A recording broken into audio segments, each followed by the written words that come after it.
You will get all the informations if you read this booklet carefully. ரொம்ப obvious error.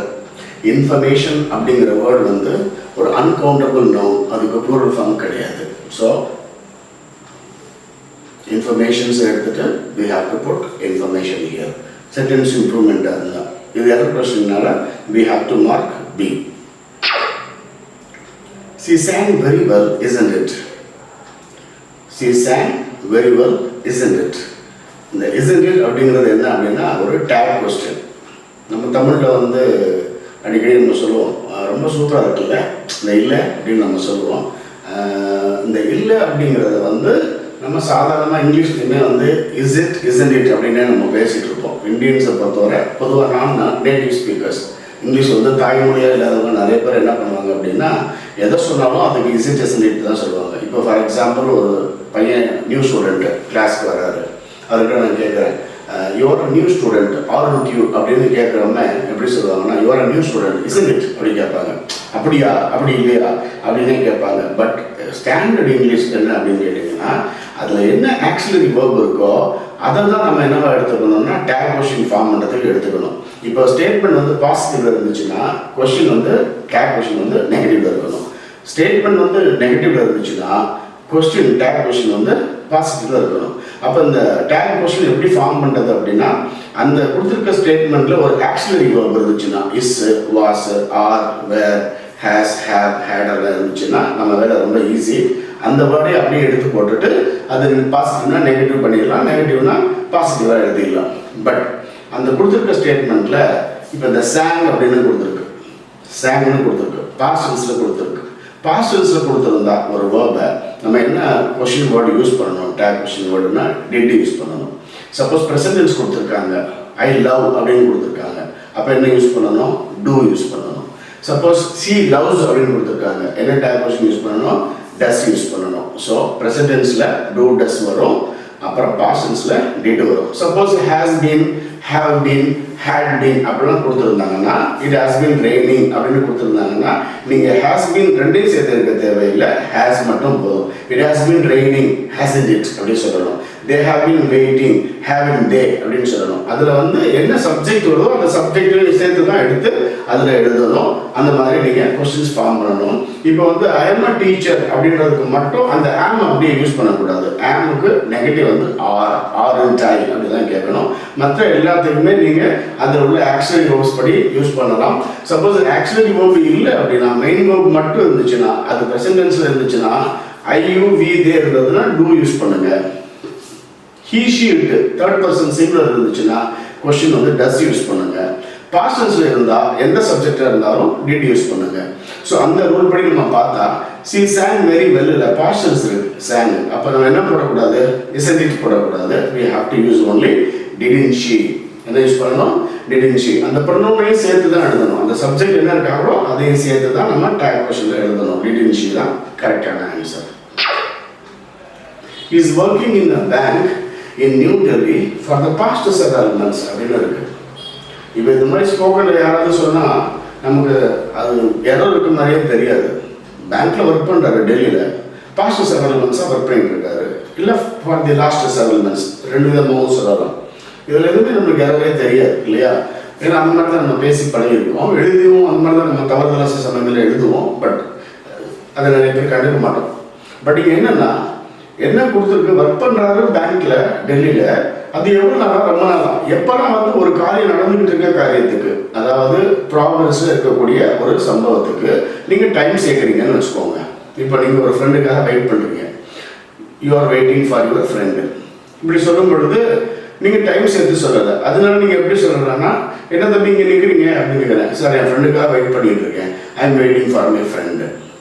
இதுக்கு என்ன சொல்ல தேவையில்லை, I have been waiting for my ஃப்ரெண்டுன்னு சொல்ல தேவையில்லை. பட் இதே நீங்கள் ஒரு 2 மணி நேரமாக 1 மணி நேரமாக பஸ்ஸுக்கு நிற்கிறேன் சார், பஸ்ஸையே காணும் அப்படின்னு என்கிட்ட சொல்கிறதா இருந்தால் ஐ am waiting for the bus for the last 1 hour அப்படி சொன்னால் கிராமட்டிக்கலி இன்கரெக்ட். அப்போ எப்படி சொல்லணும் அப்படின்னா, ஒரு ப்ராக்ரஸ் ஆக்டிவிட்டி கூட ஒரு டைமை சேர்த்துட்டோம்னா, டோட்டல் அமௌண்ட் ஆஃப் டைமையோ எவ்வளோ நேரம் ஆகணும் இல்லை எப்போதிலிருந்து வெயிட் பண்ணுறோன்னு நம்ம சொல்கிறதா இருந்தால் நம்ம என்ன பண்ணணும்னா அந்த ப்ராக்ரஸ் டென்ஸை அதாவது ப்ரெசன்ட் கண்டினியூஸ் டென்ஸை நம்ம ப்ரெசன்ட் பர்ஃபெக்ட் கண்டினியூஸாக மாற்றிடணும். அது என்ன வரும்?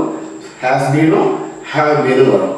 he she it இந்த மூணு வந்தால் ஹேஸ் பீன் வரும். I you we they இந்த 4 பேர் வந்தால் have been யூஸ் பண்ணணும். இது போக சப்ஜெக்ட் சிங்குலர் இருந்துச்சுன்னா has been யூஸ் பண்ணுங்க, சப்ஜெக்ட் ப்ளூரல் இருந்துச்சுன்னா நீங்கள் have been யூஸ் பண்ணுங்க. இப்போ இங்கே வந்து he தான் இருக்குது, அதனால நம்ம என்ன யூஸ் பண்ணணும்னா has been working அப்படின்னு சேர்க்கணும். So that is the correct answer, has been working. So நம்ம வந்து ஒரு ப்ராக்ரஸ் ஆக்டிவிட்டியை வந்து டைம் இல்லாமல் சொன்னால் இப்படியே சொல்லலாம். I am waiting, I am வாட்சிங் TV, I am learning French அப்படிலாம் சொல்லலாம், தப்பு கிடையாது. பட் நீங்கள் அது கூட நீங்கள் எவ்வளோ நாளாக லேர்ன் பண்ணுறீங்க, எவ்வளோ நாளாக நீங்கள் வந்து எவ்வளோ நேரமாக நீங்கள் டிவி பார்க்குறீங்க அப்படின்னு சொல்கிறதா இருந்தால் நீங்கள் என்ன பண்ணணும்னா அந்த ஐ எம் வாட்சிங் அது வந்து ஐ ஹாவ் பீன் வாட்சிங் அப்படின்னு மாற்றணும். பின்னாடி வரக்கூடியது வந்து என்ன வரும்னா ஃபார் வரும், இல்லைனா சின்ஸ் வரும். இப்போ நீங்கள் டோட்டல் டைம் சொல்கிறதா இருந்தால் ஃபார் 2 hours. இப்போ நீங்கள் டிவி வந்து 2 hours பார்த்துட்டு இருக்கீங்கன்னு வச்சுக்கோங்க. அப்போ எப்படி சொல்லணும்? ஐ ஹாவ் பீன் வாட்சிங் TV for the last 2 hours அப்படின்னு சொல்லணும். இல்லைன்னா ஐ ஹவ் பீன் வாட்சிங் டிவி சின்ஸ் மார்னிங், அதாவது பாயிண்ட் ஆஃப் டைம் வந்துச்சுன்னா நீங்கள் சின்ஸ் சொல்லணும், டோட்டல் டைம் வந்துச்சுன்னா நீங்கள் ஃபார் சொல்லணும். பட் நம்ம ஸ்போக்கன் இங்கிலீஷில் நம்ம பேசும்பொழுது இந்த ரூல் பற்றி நம்ம பாதர் பண்ணாமல் நம்ம எப்படி சொல்லுவோம்னா ஐ எம் வாட்சிங் TV for the last 2 hours, I am trying for a job for the last 1 year, இப்படி தான் நம்ம பேசிடுவோம். பட் கரெக்ட் என்னன்னா I have been looking for a job for the last 6 months. I have been looking for a job since I completed my BE. இப்படி தான் நீங்கள் சொல்லணுமே ஒழிய அந்த டென்ஸ் வந்து ப்ரெசன்ட் கண்டினியூஸில் இருக்கக்கூடாது. இது எக்ஸாம்பிள் கொஸ்டின் கொடுக்கும் பொழுது ஒரு ஸ்டேட்மெண்ட் ப்ரெசன்ட் கண்டினியூஸில் ஸ்டார்ட் ஆகி வருது அப்படின்னா அது கூட ஜாயின் பண்ணுற அந்த பின்னாடி வரக்கூடிய ஃப்ரேசஸ் வேர்ட்ஸ் என்னன்னு பாருங்கள். அதில் டோட்டல் டைம் கொடுத்துருந்தாங்கன்னா எரர் எங்கே இருக்குன்னா ஸ்டார்டிங்லேயே இருக்குது, அதை நீங்கள் கரெக்ட் பண்ணிடணும். So the sentence is in present perfect continuous tense. Okay va? There is no question of my failing in the examination.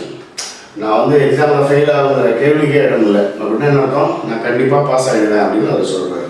But there is no question of my failing. அப்படின்னா failing என்னன்னா fail பண்ணுறது, நம்ம வேற யாரை fail பண்ணுறது தான் நம்ம என்ன சொல்லுவோம்? ஃபெயிலிங்னு சொல்லுவோம். என்னுடைய சார் என்னை ஃபெயில் பண்ணிட்டாரு, he failed me. யாரோ ஒருத்தவங்க நம்ம வந்து கைவிட்டாருன்னா he failed me அப்படின்னு நம்ம சொல்லுவோம். பட் இங்கே அவர் என்ன சொல்றாருன்னா இவருடைய தோல்விக்கே இடம் இல்லைங்கிறாரு. இவர் யாரையும் தோற்கடிக்கல, இவருடைய தோல்விக்கு இடம் இல்லை அப்படின்னு சொல்றதால அந்த ஃபெயிலிங் அப்படிங்கிற வேர்டு இங்கே ஆப்ட் கிடையாது, அப்ராப்ரியேட் கிடையாது. அப்போ என்ன வேர்டு இங்கே அப்ராப்ரியேட்டாக வரும் அப்படின்னா ஃபெயிலியர். ஃபெயிலிங் வேற என்ன யூஸ் பண்ணோம்? there is no question of my failure in the examination அப்படின்னு சொல்றது தான் இங்கே ஆப்டாக இருக்கும். He is going every day for a morning walk with his friends and neighbors. Is going every day for a morning walk with his friends and neighbors. இப்போ இது வந்து ஸ்போக்கன்ல இது கரெக்ட் தான். அவர் டெய்லி வாக்கிங் போறாரு ஃப்ரெண்ட்ஸ் கூட, neighbours கூட. அதே மாதிரி தான் நானே சொல்றேன் I am going walking daily அப்படின்னு நம்ம சொல்லுவோம். But according to strict English grammar rule ஒரு விஷயம் நம்ம பெர்மனெண்ட்டாக செய்கிறோம், ஒரு ரொட்டீனாக நம்ம பண்ணிகிட்டு இருக்கோம் அப்படின்னா, ஒரு ஹாபியாக நம்ம பண்ணிகிட்டு இருக்கோம் அப்படின்னா அதை வந்து எதில் எக்ஸ்பிரஸ் பண்ணணும் அப்படின்னு கேட்டிங்கன்னா சிம்பிள் ப்ரெசன்ட் டென்ஸில் தான் எக்ஸ்பிரஸ் பண்ணணும். இங்கே வந்து ப்ரெசன்ட் கண்டினியூஸ் டென்ஸ் யூஸ் பண்ணியிருக்கிறதால இது வந்து கிராமட்டிக்கலி இன்கரெக்ட். என்ன யூஸ் பண்ணணும்னா he goes every day for a morning walk. இப்படி எழுதலாம். he goes walking, he goes for a morning walk every day அப்படி எழுதலாம். ஸோ இந்த எவ்ரிடேன்றது வந்து மூவ் ஆகும், அதை பற்றி ஒன்றும் தப்பு இல்லை. பட் he is going அப்படிங்கிறத வந்து நம்ம என்ன எழுதணும்னா கோஸ்ன்னு எழுதணும். ஸ்போக்கனில் வந்து he is going வந்து அலவுடு, he goesன்னு சொல்லலாம், he is goingன்னு சொல்லலாம். ரெண்டுமே வந்து ஸ்போக்கன் இங்கிலீஷில் வந்து அக்செப்டபிள். பட் வந்து டு பி கரெக்ட் ஒரு ரொட்டீன் ஆக்டிவிட்டி அப்படின்னா என்ன பண்ணணும்னா நம்ம வந்து ஐஎன்ஜியில் சொல்லக்கூடாது. இப்போ ஃபார் எக்ஸாம்பிள் நான் காலைல 5 மணிக்கு எழுந்துப்பேன் டெய்லி அப்படின்னா கெட் அப் அட் 5 o'clock அப்படின்னு தான் சொல்லணும். I am getting up at 5 o'clockனு சொல்லக்கூடாது. இன்னொரு வேரியேஷன் என்ன அப்படின்னா ஐஎன்ஜியில் சொல்லும் பொழுது இன்னொரு அர்த்தமும் அதுக்கு வந்து இம்ப்ளை ஆகும். ஒரு ரொட்டீன் ஆக்டிவிட்டியில் நம்ம ஐஎன்ஜியை சொன்னோம்னா இப்போ I am getting up early அப்படின்னு ஒருத்தர் சொல்கிறார் அப்படின்னா மேபி டெம்பரவரியாக எழுந்துட்டு இருக்காருன்னு அர்த்தம்.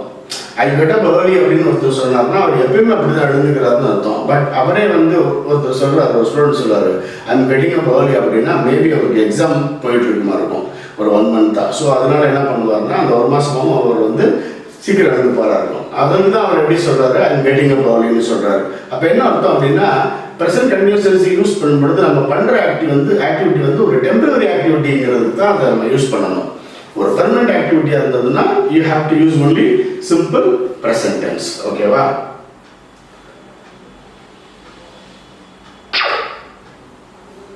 Her relatives couldn't explain to us why didn't she come for the wedding as she was expected.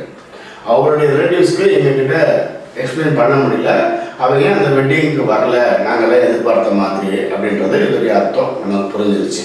First part வந்து தப்பாக இருக்கா? ரிலேட்டிவ்ஸ் வந்து எங்ககிட்ட எக்ஸ்பிளைன் பண்ண முடியல, கரெக்டாக இருக்கு. why didn't she come, இந்த செகண்ட் பார்ட் இருக்கு இல்லையா, நம்ம ஃபர்ஸ்ட் பார்ட் வந்து ஸ்டேட்மெண்ட் தான் நம்ம ஆரம்பிச்சிருக்கோம். இதில் எங்கேயுமே கொஸ்டினே இல்லை, இது வந்து ஒரு ஸ்டேட்மெண்ட்டில் நம்ம என்ன பண்ணுறோம், அந்த ஒரு கொஸ்டின் மாதிரி வரக்கூடிய ஒரு எலிமெண்ட்டை நம்ம உடனே சேர்க்குறோம். அவங்க ரிலேட்டிவ்ஸ் எல்லாம் எக்ஸ்பிளைன் பண்ண முடியல, அவன் ஏன் வரலன்னு. நம்ம கேள்வி கேட்கல அவன் ஏன் வரலன்ட்டு. அவன் ஏன் வரல நம்ம கேள்வி கேட்குறதா எப்படி கேட்டிருப்போம் ரிலேட்டிவ்ஸ் கிட்ட, why didn't she come, இந்த கொஸ்டின் இருக்க மாதிரி நம்ம எப்படி கேட்டிருப்போம், why didn't she come அப்படின்னு கேட்டிருப்போம். பட் நம்ம இங்கே கேள்வி கேட்கல, ஏன் வரலன்ற விஷயத்துக்கு அவங்களால பதில் சொல்ல முடியல. அப்போ ஒரு கேள்வியை ஒரு ஸ்டேட்மெண்ட்ல போய் சேர்க்கும் போது என்ன ரூல் ஃபாலோ பண்ணணும்னா, அந்த கேள்வியோடைய ஃபார்மேட்ல சேர்க்கக்கூடாது, அதை அப்படியே ஸ்டேட்மெண்ட்டாக கன்வெர்ட் பண்ணணும். அப்போ என்ன பண்ணணும்னா சப்ஜெக்ட் வேர்பை இன்வெர்ட் பண்ணிடணும். என்ன பண்ணணும், why didn't she அப்படின்னு சொல்றத why she didn't சொல்லிடணும். சப்ஜெக்ட் முன்னாடி கொண்டு வந்துட்டா அது ஸ்டேட்மெண்ட்டா மாறிடும். கொஸ்டின் வேர்டு இருந்தாலுமே அது ஸ்டேட்மெண்ட் தான். ஸோ கரெக்ட் ஆன்சர் என்னன்னா she didn't, why she didn't come for the wedding அப்படிங்கிறது தான் இங்கே correct.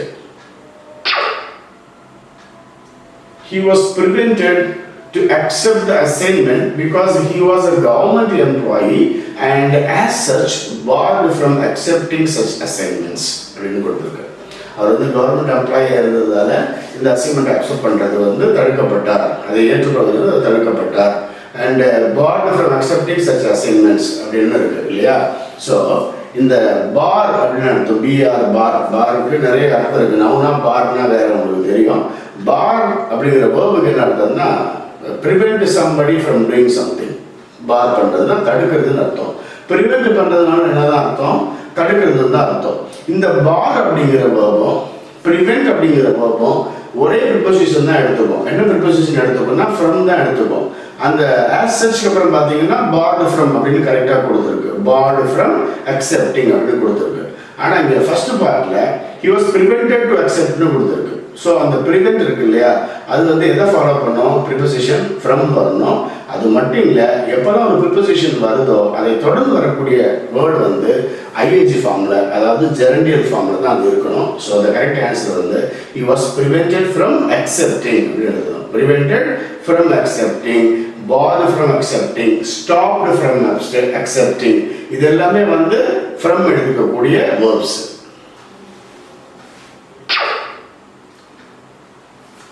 If you repeat this mistake, இந்த mistake நீங்க repeat பண்ணீங்கன்னா I will inform to your father and don't blame me then. நீ இந்த தப்பை திருப்பி செஞ்சீங்கன்னா உங்க அப்பாக்கு இன்ஃபார்ம் பண்ணுவேன், அப்புறம் நீ என்னை குறப்பட்டுக்காத அப்படின்னு அவர் சொல்றாரு. பட் இந்த first part if you repeat this mistake கரெக்டாக இருக்கு. செகண்ட் பார்ட் இருக்கு பாருங்க, I will inform to your father. Inform அப்படிங்கிற வேர்பு வந்து டு எடுத்துக்காது, டைரக்டாகவே ஆப்ஜெக்ட் எடுத்துக்கணும். Inform me, I inform the police, I inform the parents அப்படி தான் சொல்லணும், அப்படியே இன்ஃபார்ம் டு த பேரண்ட்ஸ் கிடையாது. ஸோ இன்ஃபார்ம் அப்படிங்கிற வேர்புக்கு ப்ரிப்போசிஷன் டு வராததால அதை நம்ம ரிமூவ் பண்ணிடணும்.